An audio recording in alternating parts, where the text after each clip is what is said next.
Hello everyone, welcome back to डिस्पेंसिनर्स। So आज की वीडियो भी बहुत इंपॉर्टेंट होने वाली है और वो है एडवांटेज और डिसएडवांटेज। अगर आप ये जानना चाहते हो कि नर्स का क्या है, कि आपको वहाँ फैसिलिटी, बहुत अच्छी फैसिलिटी, रेलवे की फैसिलिटी आपको बताइए। उसमें आपका ट्रैवल अलाउंस सब कुछ फ्री रहता है। सबसे पहला, जो आप कहीं भी ट्रैवल करते हो तो आपको टिकट नहीं लेना पड़ेगा। अगर आप एसी में जाते हो तो अलग बात है, लेकिन उसमें भी लिमिटेशन, उसमें जो जैसा है वो आपको मैं बता दूंगा। लेकिन ये इसमें फ्री ट्रैवल अलाउंस आपको मिलता है। उसके बाद आपको सारी चीज़ें फ्री रहती है। आपका पास बना रहेगा, आप ट्रैवल कर सकते हो रेलवे में कहीं पर भी फ्री में। ये सबसे बड़ा एडवांटेज है। और दूसरा एडवांटेज मैं आपको बता दूँ कि आपको अगर सीखना है रेलवे में, एज ए रेलवे अगर आप नर्स में अगर आप जा रहे हो तो आपको अलग तरीके से फैसिलिटी मिलता है कि आपको सीखने को मिलेगा। तरह तरह का आपको एडवांटेज आपको इसमें मैं गिनाने जा रहा हूँ, बहुत इंपॉर्टेंट है। तो ये चीज़ें इंपॉर्टेंट हो गई। फिर उसका थर्ड वाला जो पॉइंट है, थर्ड इंपॉर्टेंट आपको बता देता हूँ। रेलवे में अगर आपका रहेगा नर्स, एज ए नर्स अगर आप ज्वाइन होते हो तो आपको टाइम टू टाइम सैलरी मिल जाएगी। आपका जैसे हो गया ना, आपका जैसे 30 डेज हुआ और सैलरी आपके अकाउंट में आ गई। सबसे बड़ा एडवांटेज तो ये है कि आपकी सैलरी आपके अकाउंट में आ गई, आपको टेंशन लेने की ज़रूरत नहीं है। और जगह कहाँ सैलरी डिले होता है वो तो आपको पता है, ठीक है ना। तो ये सबसे बड़ा एडवांटेज है कि आपको सैलरी तुरंत मिल गई, कि आपको टीए सब मिलेगा, कोई प्रॉब्लम नहीं होगा। सबसे बड़ा एडवांटेज ये भी है। एडवांटेज ही एडवांटेज मैं आपको बता देता हूँ। रेलवे एज नर्स अगर आप ज्वाइन कर रहे हो तो आपको सबसे बड़ा एडवांटेज ये रहेगा कि आपके घर की फैमिली की कोई भी हॉस्पिटल, कोई भी, जैसे कि आपका इमरजेंसी कंडीशन है या फिर कुछ भी, मतलब ऐसा कोई खर्चा नहीं रहेगा आपका। एक एडिशनल एक होता है ना खर्चा, तो वो सब नहीं लगेगा। हेल्थ केयर सिस्टम जो आपका जो रहेगा, हेल्थ पर जो इन्वेस्टमेंट होना है वो आपको नहीं करना पड़ेगा, वो बिल्कुल फ्री रहेगा। तो वो आपके लिए वो फ्री रहेगा, फ्री ही फ्री। अगर आप रेलवे में हो गए तो फ्री फ्री, सब चीज़ फ्री। आपको ऐसा लगेगा कि आपका खर्चा जो है, आपका जो वो सब माइनस हो गया, सब फ्री हो गया, पूरी दुनिया एकदम पलट जाएगी।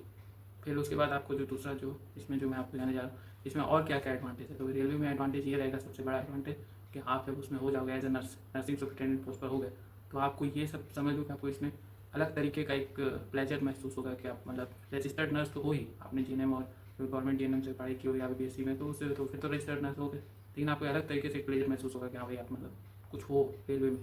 तो वो एक बहुत बड़ा इंपॉर्टेंट हो जाता है आपके लाइफ के लिए। और सबसे बड़ा इंपॉर्टेंट ये रहेगा, आपका जो ड्यूरेशन, आपका जो टाइम ड्यूरेशन रहेगा जॉब का, वो एक फिक्स रहेगा। ऐसा नहीं है आपको मतलब अलग तरीके से पहले ही बता दिया जाएगा कि मैंडेटरी से रिलेटेड मैंने सारी डिटेल आपको बताया हुआ है। आप देखो उसमें जा करके हर चीज़ें पूरा एक्सप्लेन किया हुआ है। इसमें गोल्डन रूल बताया हूँ कि कैसे ये मौका, ये सुनहरा मौका आपको जाने नहीं देना है। इससे पहले अगर आपने चैनल सब्सक्राइब नहीं किया, चैनल सब्सक्राइब ताकि इस तरह की नॉलेज आपकी मिस नहीं हो पाई, बहुत इंपॉर्टेंट है। और डिसएडवांटेज अगर आप पूछना चाहोगे, डिसएडवांटेज क्या है, आरआरबी नर्सिंग सुपरिटेंडेंट के पोस्ट में हो चाहे अगर स्टाफ नर्स पोस्ट पर हो जाने पर डिसएडवांटेज क्या होता है। तो सबसे बड़ा डिसएडवांटेज ये होता है कि 14 डेज़ का मैंने आपको बताया हुआ है, इसमें नाइट ड्यूटी रहती है, तो उसमें आपको फैमिली से दूर रहना पड़ेगा, नाइट में नाइट शिफ्ट लगना है। तो आपको सबसे बड़ा डिसएडवांटेज है। ऐसा कोई सच ऐसा कुछ डिसएडवांटेज नहीं है, वो तो आप जॉब करने जा रहे हो तो आपको ये सब चीज़ें तो करनी पड़ेगी।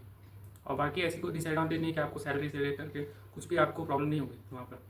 कोई ऐसा डिसएडवांटेज नहीं है कि जो, ये मैं आपका नाइट शिफ्ट का इसलिए बताया क्योंकि नाइट शिफ्ट में प्रॉब्लम होती है। अब जैसे आपको नाइट शिफ्ट में कभी इमरजेंसी के लिए आपको बाहर भी जाना पड़ सकता है, तो वहाँ पर प्रॉब्लम होगी।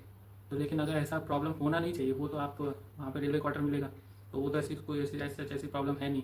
तो डिसएडवांटेज में तो मैं नहीं कहूँगा, इसमें कोई नो डिसएडवांटेज है। लेकिन क्योंकि अगर आप इसमें हो तो आपको ये सब करना पड़ेगा, आपको यूज टू होना पड़ेगा। ये नहीं है कि कोई एक्सक्यूज या फिर स्किप करके आप, ऐसा नहीं। तो डिसएडवांटेज तो कुछ नहीं। कुल मिला करके अगर आप कहो कि डिसएडवांटेज क्या है, तो डिसएडवांटेज आरआरबी नर्सिंग सुपरिटेंडेंट के लिए तो उस पोस्ट पर हो जाओ तो मतलब उसमें कुछ डिसएडवांटेज नहीं। और मैं आपको एक चीज़ और बता देता हूँ कि आरआरबी नर्सिंग सुपरिटेंडेंट का ये बहुत बड़ा सुनहरा मौका है, इसको हाथ से जाने मत दीजिए। आपको ये बात समझ में आएगा तब जब ये मौका नहीं रहेगा। तो आपके पास ये मौका है, आप इसके लिए बेनिफिशरी हो। बेनिफिशरी जब हो तो आपको इसका पूरी तरह से बेनिफिट लेना है।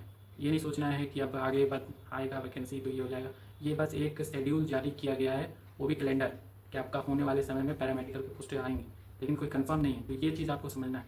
ये नहीं करना है कि आपको ये स्किप कर देना है और या फिर एकदम ढील ले लेना है, ऐसा नहीं। ढील नहीं देना, आपको ये चीज़ें समझना है कि ये मौका दोबारा नहीं आएगा। क्योंकि अगर इंटरनल नॉलेज मुझे रहता तो मैं आपको इसको कंफर्म करके बताता।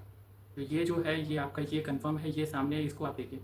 रादर देन आप सोचो कि नहीं आगे भी मौका आएगा और ऐसा आएगा वैसा होगा, तो वो सब चीज़ें नहीं। एज ए स्टूडेंट अगर आप देख रहे हो तो आज से ही, अभी से ही, रात दिन एक कर, क्योंकि रात का जो समय होता है वो आपके पास एक बहुत इंपॉर्टेंट समय होता है। रात के समय में आपके पास कोई डिस्टर्बेंस नहीं होता। तो ये सब चीज़ें आपको टारगेट करना है। रात का समय जो होता है कोई डिस्टर्बेंस नहीं होने का मतलब ये है आपका रात का समय, और जो मॉर्निंग का, हाँ, वो बहुत इंपॉर्टेंट रहता है। मॉर्निंग में 4 AM 3 AM ऐसे आसपास का जो समय रहता है वो मतलब। तो ये तो आपको स्ट्रैटेजी और ये सब गोल्डन रूल इसके रिगार्डिंग मैंने पूरा डिटेल में आपको बताया, इसीलिए ताकि आपकी मदद हो सके, ठीक है ना। आपको ये चीज़ें बताने वाला कोई नहीं, आपको समझ में आना चाहिए कि आपको ये मौका जो है, ये अपॉर्चुनिटी आपको हाथ से जाने नहीं देना है।